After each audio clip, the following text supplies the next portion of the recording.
కీర్తనల గ్రంథం 127. యెహోవా ఇల్లు కట్టించని ఎడల దాని కట్టువారి ప్రయాసము వ్యర్థమే. వినాలి, ఇటు వినాలి. యెహోవా పట్టణమును కాపాడని ఎడల దాని కావలి కాయవారు మేలుకొని యుండుట వ్యర్థమే. మీరు వేకువని లేచి చాలా రాత్రి అయిన తర్వాత పండుకొనుచు కష్టజీతమైన ఆహారము తినుచునుండుట వ్యర్థమే. తన ప్రియులు నిద్రించుచుండగా ఆయన వారి కిచ్చుచున్నాడు. కుమారులు యెహోవా అనుగ్రహించు స్వాస్థ్యము, గర్భఫలము ఆయన ఇచ్చు బహుమానమే. యవ్వన కాలమందు పుట్టిన కుమారులు బలవంతుని చేతిలోని బాణముల వంటి వారు. వారితో తన అంబుల పొది నింపుకొనినవాడు ధన్యుడు. అట్టి వారు సిగ్గుపడక గుమ్మములో తమ విరోధులతో వాదించుదురు. ఈ వాక్యాన్ని దేవుడు దీవించి ఆశ్రయించును గాక. Amen. All of it down.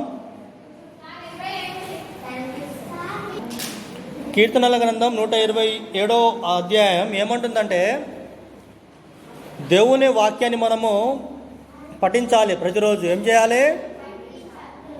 రోజు చదవాలి, ధ్యానించాలి. We should meditate the word of God. Okay, so ఇక్కడ చూడండి ఒకసారి. యెహోవా ఇల్లు కట్టించని ఎడల దాని కట్టువారి ప్రయాసము వ్యర్థమే. ఇప్పుడు దేవుని చిత్తం లేకుండా ఏ పనైనా మనం చేసినట్లయితే అది వ్యర్థమే, వేస్ట్. అర్థమైందా? దేవుడు మనకు పర్మిషన్ ఇస్తేనే మనము ఏదైనా చేయాలి. అవునా కాదా? Yes or no? God's will should be needed. Without God's will, if you are doing anything, that goes worse, waste. Okay, it will be wasting the time waste, and there is no use. Understand? అర్థమవుతుందా? Next, యెహోవా పట్టణమును కాపాడని ఎడల దాని కావలి కావలి ఉండి మేలుకొని ఇండుట వ్యర్థమే. ఒకవేళ దేవుడు మనకు పర్మిషన్ ఇవ్వలేదు అనుకో, దేవుడు పర్మిషన్ ఇవ్వకుండా మనం పోయి కావలి ఉన్నామనుకో, అదేమైనా ప్రయోజనమా? Any use? Is there any use? No. అందుకే దేవుడు మనకు చెప్పిన మాట కరెక్ట్గా వినాలి. దేవుని మాట కరెక్ట్గా వింటే ఏమైందంటే, దేవుడు మన పట్ల కార్యం చేస్తాడు, మనం అడిగినది ఇస్తాడు. అర్థమైంది కదా? నాకు తెలివి ఉంది, బలం ఉందని చెప్పేసి మనము ఇష్టం వచ్చినట్టు మనం ప్రవర్తిస్తే దానివల్ల ఏమీ ప్రయోజనం లేదు, అది వ్యర్థమే. అర్థమైందా? ఇక్కడ ఇల్లు కట్టమని దేవుడు చెప్పలేదు, అయినా కానీ ఇల్లు కట్టిండు. ఏమైంది? తుఫాన్ వస్తుంది, కొట్టుకొని పోతుంది. అర్థమైంది కదా? ఇంకొకటి, నెక్స్ట్, కావలి ఉండమని చెప్పలేదు దేవుడు, కానీ ఇప్పుడు కావలి ఉన్నాడు. ఏమైనా ప్రయోజనమా?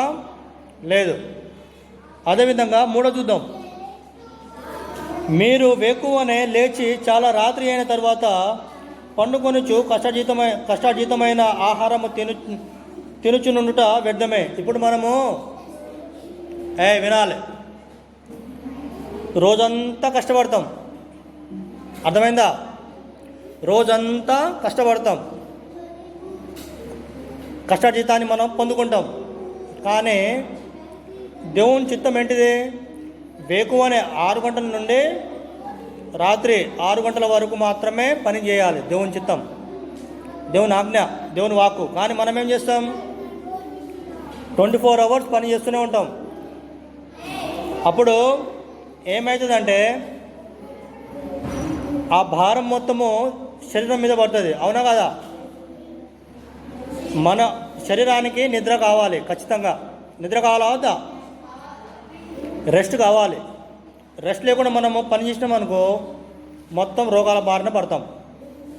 అప్పుడు రోగాలు వస్తే ఎక్కడ పోతాం? హాస్పిటల్కి పోవాల్సి వస్తుంది. కాబట్టి అది వ్యర్థమే కదా. అందుకే దేవుడు చెప్పిన మాట మనం కరెక్ట్గా వింటే కనుక మన ఆరోగ్యం కానీ మనకు ఐశ్వర్యం కానీ అన్నీ సమృద్ధిగా దేవుడు మనకు అనుగ్రహిస్తాడు.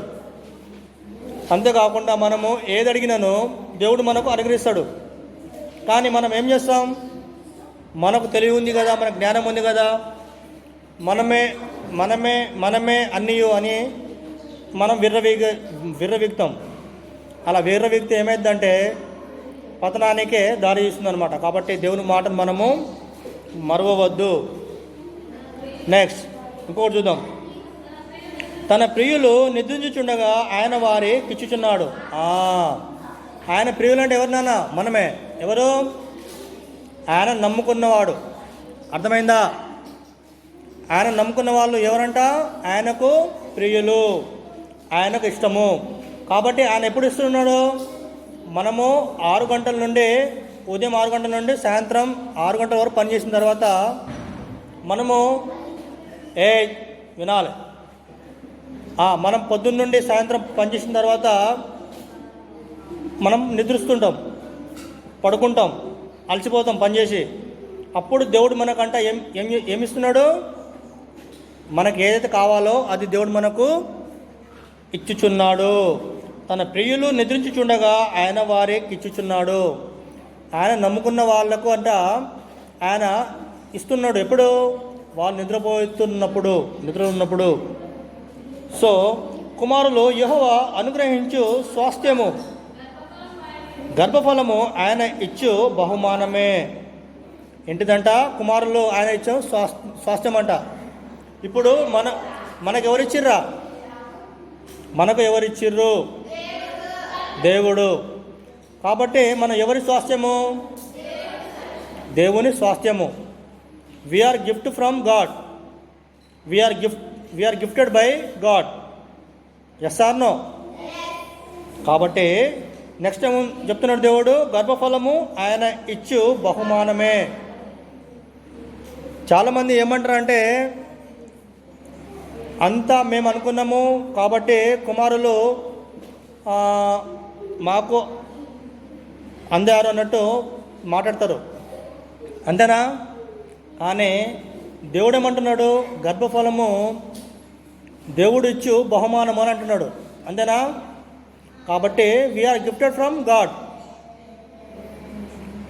అర్థమైందా? ఎవరికి గిఫ్ట్? మన అమ్మ నాన్నలకు. Yes or no? మన పేరెంట్స్కి మనము గిఫ్ట్. కాబట్టి పేరెంట్స్ మనల్ని ఎట్లా వేసుకోవాలి? చాలా జాగ్రత్తగా, చాలా దేవుని మార్గంలో నడిపిస్తూ, దేవుని మాటలు మనకు చెప్తూ, ఆయన బాటలు మనకు నడవమని నేర్పిస్తూ ఉంటారు. అంతేకాకుండా దేవుడు ఏమంటాడంటే, తల్లిదండ్రుల విషయంలో పిల్లలను కొట్టమని అంటాడు దేవుడు. ఏమంటాడు? బెత్తం పట్టి అంట కొట్టాలంట. బెత్తం అంటే ఏంటిది నాన్న? స్టిక్. బెత్తం అంటే ఏంటిది? కర్ర. ఆ బెత్తం పట్టుకొని ఫుల్ కొట్టుడు కొట్టాలంట మాట వినకపోతే. అర్థమైందా? కాబట్టి దేవుని యందు మనము భయమును భక్తియు కలిగి ఉండుట ఎంతో ధన్యత. అర్థమైంది కదా? నెక్స్ట్, యవన కాలమందు పుట్టిన కుమారులు బలవంతుని చేతిలోనే బాణముల వంటి వారు. ఇప్పుడు మనము యంగుగున్నామా, ముసలిగైనామా? చెప్పాలి. మనం యవ్వనంలో ఉన్నామా, ముసలిగా ఉన్నామా? ఇప్పుడు మనము బాల్యంలో ఉన్నాం అంటే యవ్వన కాలంలో ఉన్నాం. We are the youngsters. ఏంటిది? We are the youngsters. సో యంగ్స్టర్లో ఉన్న పిల్లలు ఎటువంటి వారంట? బాణముల వంటి వారంట. బాణం ఎట్లా ఉంటుంది? ఇట్లా ఇసురు కొడితే ఎట్లుంటుంది? గుచ్చుకుంటుంది. అలాంటి వారంట. అంటే అంత చురుకుగా ఉంటారని అర్థం దీనికి. అర్థమైందా?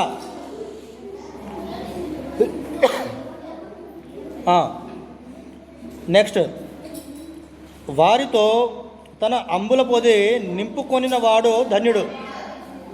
అట్టివారు సిగ్గుపడక గుమ్మములో తమ విరోధులతో వాదించుదురు. ఇప్పుడు దేవుని నమ్ముకున్న వాళ్ళంట దేవుడు ఏది అడిగితే ఏది అడిగితే దేవుడు అది అనుగ్రహిస్తూ ఉంటాడు. కాబట్టి మనం ఏం చేస్తాం? మన సంచులను నింపుకుంటాము ఆశీర్వాదాలతో. కాబట్టి దేవుని వాక్యాన్ని మనము నిర్లక్ష్యం చేయకూడదు. దేవుని ఆజ్ఞలను మనము దూరం పెట్టకూడదు. దేవుని మాటను వినాలి. అదేవిధంగా దేవుని మాటను విన్నవాడు ఏమవుతారంట? సిగ్గుపడక గుమ్మములు తమ విరోధులతో వాదించుదురు. అంటే ఎవరైతే మనకు విరోధంగా మాట్లాడతారో వాళ్ళతో దేవుని నమ్ముకున్న వాళ్ళు ఏం చేస్తారంట? వాదిస్తారు. అర్థమవుతుందా? దేవుడు ఏం చేస్తాడు? మన పట్ల గొప్ప గొప్ప కార్యాలు చేస్తాడు. ఈ వాక్యాన్ని దేవుడు దీవించి ఆశీర్వదించును గాక. ఆమేన్. ప్రార్థన చేసుకుందాం. ప్రియమైన పరలోకపు తండ్రి, ప్రభువా, తండ్రి, మీ చిత్తం లేకుండా ప్రభువా మేము ఏమి చేసినాను అది వ్యర్థమే ప్రభువా. అదేవిధంగా తండ్రి ప్రభువా, మిమ్మల్ని నమ్మి ఉన్నవాడు ప్రభువా సిగ్గుపడక గుమ్మములు ప్రభువా మా యొక్క విరోధములతో ప్రభువా మేము వాదించునని మీ యొక్క వాక్యం సెలవిచ్చిన ప్రకారం ప్రభువా మమ్మను మీరే దీవించి ఆశ్రయించి ప్రభువా అభిషేకించమని ప్రార్థిస్తున్నాను. మీ యొక్క ఆత్మతో, మీ యొక్క శక్తితో, మీ యొక్క బలంతో ప్రభువా మమ్మను దీవించుము, ఆశీర్వదించుము ప్రభువా. జ్ఞాపకం చేసుకోండి. ఇక్కడ కూడి ఉన్న ప్రతి ఒక్క బిడ్డను జ్ఞాపకం చేసుకోండి. మీ యొక్క హస్తంలో ఉంచుకోండి ప్రభువా. తండ్రి, మీ యొక్క జ్ఞానాన్ని, మీ యొక్క ప్రభువా తెలివిని ప్రభువా తండ్రి, మీ యొక్క విజయాన్ని, మీ యొక్క తండ్రి నాలెడ్జ్ని ప్రభువా అనుగ్రహించమని ప్రార్థిస్తున్నాను. ప్రభువా గర్భఫలం ప్రభువా మీరిచ్చు బహుమానమే అని మీకు వాక్యం సెలవుచ్చినది ప్రభువా. అదేవిధంగా తండ్రి ప్రభువా కుమారులు యెహోవా అనుగ్రహించు స్వాస్థ్యము అని మాట మీకు వాక్యం సెలవుచ్చినది ప్రభువా. జ్ఞాపకం చేసుకోండి ప్రభువా. మమ్మల్ని ముట్టండి, స్వస్థపరచండి, సహాయం చేయండి ప్రభువా. మేము వచ్చినప్పుడు పోతున్నప్పుడు ప్రభువా మీ యొక్క కృపక్షేమములే మా వెంట వచ్చేలాగా సహాయం చేయండి. మీ యొక్క దూతలను ప్రభువా ఆజ్ఞాపించి మా చుట్టూ ప్రభువా రక్షణను ప్రభువా మీరే అనుగ్రహించమని ప్రార్థిస్తున్నాం ప్రభువా.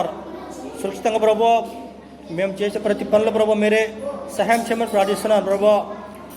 మిమ్మల్ని నమ్ముకున్న వాళ్ళు ప్రభువా నిద్రించుచున్నప్పుడే ప్రభువా మీరు ఇచ్చువాడవు అని చెప్పేసి మీ వాక్యం సెలవిచ్చిన ప్రభువా. అదేవిధంగా తండ్రి ప్రభువా మేము ఎప్పుడు పని చేయాలో, ఎప్పుడు నిద్రించాలో ప్రభువా, ఎప్పుడు మేము విరామం చేసుకోవాలో మీ యొక్క వాక్యం ప్రభువా సెలవిచ్చుచున్న ప్రకారం ప్రభువా మమ్మల్ని దీవించము, ఆశీర్వదించు ప్రభువా. తండ్రి మమ్మల్ని దర్శించము తండ్రి, సహాయం చేయండి ప్రభువా. సైతాన్ కార్యములను ప్రభువా యేసు నామములో మీ యొక్క కాళ్ళతో ప్రభువా తొక్కమని ప్రార్థిస్తున్నాను. జ్ఞాపకం చేస్తుందని ప్రభువా సహాయం చేయండి ప్రభువా. మాలో ఏమైనా తండ్రి ప్రభువా తండ్రి లోటుపాట్లు ఉంటే దాన్ని సరిచేయమని ప్రార్థిస్తున్నాను ప్రభువా. మాలో ఏమైనా ప్రభువా తండ్రి మాలో ఏమైనా తప్పిదాలు ఉంటే ప్రభువా మమ్మల్ని క్షమించమని ప్రార్థిస్తున్నాను ప్రభువా. ముట్టండి, స్వస్థపరిచిందంటే సహాయం చేయండి తండ్రి ప్రభువా. తలంపుల ద్వారా, చేసిన ద్వారా, క్రియల ద్వారా ప్రభువా ఎన్నో తప్పులు చేస్తూ ఉంటాం తండ్రి ప్రభువా. దినమంతటిలో పనింతటి ప్రభువా మీ యొక్క సహాయాన్ని, మీ యొక్క సహకారాన్ని ప్రభువా మాకు తోడుగా ఉండి ప్రభువా ముందు నడిపించమని ప్రార్థిస్తున్నాను. జ్ఞాపకం చేస్తున్నది ప్రభువా. దేశాన్ని జ్ఞాపకం చేసుకోండి, ప్రపంచాన్ని జ్ఞాపకం చేసుకోండి ప్రభువా. నశించిపోతున్న ఆత్మలను జ్ఞాపకం చేసుకోండి ప్రభువా. ఎవరు కూడా ప్రభువా నశించకుండా మీ యొక్క నిత్య రాజ్యములో ప్రభువా ప్రవేశించలాగా మీరు దర్శించమని ప్రార్థిస్తున్నాను ప్రభువా. అపస్తులకు ప్రభువా మీరు పడవల ప్రభువా బంధించి ప్రభువా వాళ్ళకు మీరు తండ్రి మీ యొక్క పరిశుద్ధాత్మ శక్తిని ప్రభువా ఎలా అయితే ప్రభువా మీరు అనుగ్రహించారో అలాగ ప్రభువా మమ్మల్ని కూడా మీ యొక్క పరిశుద్ధాత్మ శక్తి ప్రభువా నింపి నాలుగు దిక్కులకు ప్రభువా మేము వెళ్ళి మీ యొక్క సువార్తను ప్రభువా తండ్రి ప్రకటించేలాగా మమ్మల్ని దీవించి ఆశ్రయించమని ప్రార్థిస్తున్నాను. జ్ఞాపకం చేస్తుంది ప్రభువా. మాలో ఉన్న ప్రతి కలుషాత్మలను ప్రభువా మీ యొక్క యేసు రక్త ధారలో కడిగి శుద్ధీకరించి ప్రభువా మేము చేసిన ప్రతి పాపములను కడిగి శుద్ధీకరించమని ప్రార్థిస్తున్నాను. జ్ఞాపకం చేస్తుంది ప్రభువా. ముట్టండి, స్వస్థపరచండి, సహాయం చేయండి ప్రభువా. మీ యొక్క శక్తిని ఇవ్వండి, మీ యొక్క జ్ఞానాన్ని ఇవ్వండి, మీ యొక్క తెలివిని ఇవ్వండి ప్రభువా. తండ్రి మీ యొక్క తోడునివ్వండి ప్రభువా. తండ్రి శాశ్వతమైన ప్రేమ నీదయ, శాశ్వతమైన దయ నీదయ, శాశ్వతమైన తోడు నీదయ, శాశ్వతమైన జీవము కూడా నీదయ. కాబట్టి శాశ్వతమైన ప్రేమతో ప్రభు మీరు మమ్మల్ని తండ్రి ప్రభు ప్రేమించుచున్నారు తండ్రి ప్రభు జ్ఞాపకం చేసుకోండి. అదే శాశ్వతముగా ప్రభు మేము మీతో కూడా ప్రభు లేవబడి ప్రభు మీ రాజ్యములో ప్రభు నిత్యముగా మీతో ప్రభు మేము ఉండేలాగా మమ్మల్ని దీవించి దర్శించి ఆశ్రయించి మీరే మహిమ పొందుకోమని ఇప్పుడు ఎల్లప్పుడూ మీకు మహిమకరంగా మాకు మేలుకరంగా ఈ లోకాన్ని దీవించి ఆశ్రయించమని యేసు నామంలో ఈ యొక్క చిన్న ప్రార్థన అడిగి వేడుకొని సమర్పించుకుంటున్నాం తండ్రి. Amen amen. యేసు రక్తమే జయం, శిలువ రక్తమే జయం. యేసు నామంలో సంపూర్ణమైన విజయం కలుగునుగాక. Amen amen amen. Praise Lord. వందనాలు అందరికి వందనాలు వందనాలు వందనాలు. ఆమెన్.